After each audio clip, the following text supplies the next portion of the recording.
அதிசயங்கள் செய்கிறவர் நம் அருகில் இருக்கிறார். அற்புதங்கள் செய்கிறவர் என்றும் நமக்குள் வசிக்கிறார். யோசுவா 7:1 வாசிங்க பார்க்கலாம். இஸ்ரவேல் புத்திரர் சாபத்தீடானதிலே துரோகம் பண்ணினார்கள். எப்படியெனில் யூதா கோத்திரத்து சேராகுடைய குமாரனாகிய சப்தியின் மகன் கர்மிக்கு பிறந்த ஆகான் என்பவன் சாபத்தீடானதிலே சிலதை எடுத்துக்கொண்டான். ஆகையால் இஸ்ரவேல் புத்திரர் மேல் கர்த்தருடைய கோபம் மூண்டது. ஆகானின் பாவம். இந்த ஆகானின் பாவம் என்னன்னா, அதுதான் கீழ்ப்படியாமே. ஏன்னா கர்த்தர் ஏற்கனவே கட்டளை கொடுத்திருக்கிறார். 6ஆம் அதிகாரத்துல 17 நீங்க வாசித்து பாருங்க. என்ன செய்யணும் என்ன செய்யக்கூடாதுன்னு கர்த்தர் கட்டளை கொடுத்திருக்கிறார்.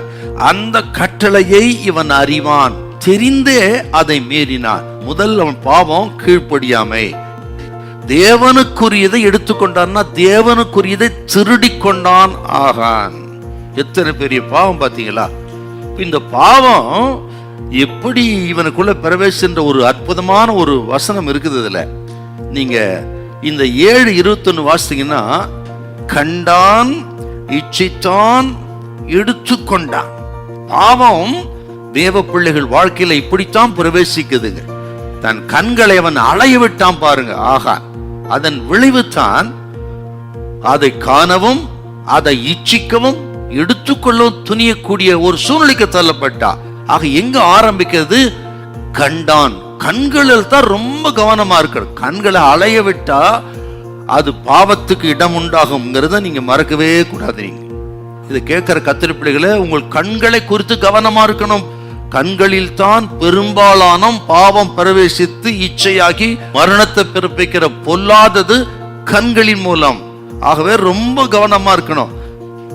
ஆக நினைச்சான், ஏன் அதை எடுத்துக்கிட்டா?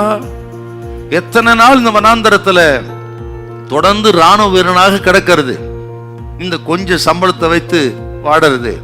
ஆகவே நாம் திடீரென்று எல்லாம் எடுத்துக்கொண்டால் சீக்கிரம் பணக்காரராயிரலாம் என்று துணிந்து விட்டார். இன்னைக்கு நிறைய பேர் அப்படித்தான் குறுக்கு வழியில சம்பாதித்து சீக்கிரத்தில் ஐஸ்வர்யவானா மாறும்படியாக கண்டதை பார்க்கிறது, கண்டதை கேட்கறது, கண்டதன் மேல் நோட்டம் வைக்கிறது.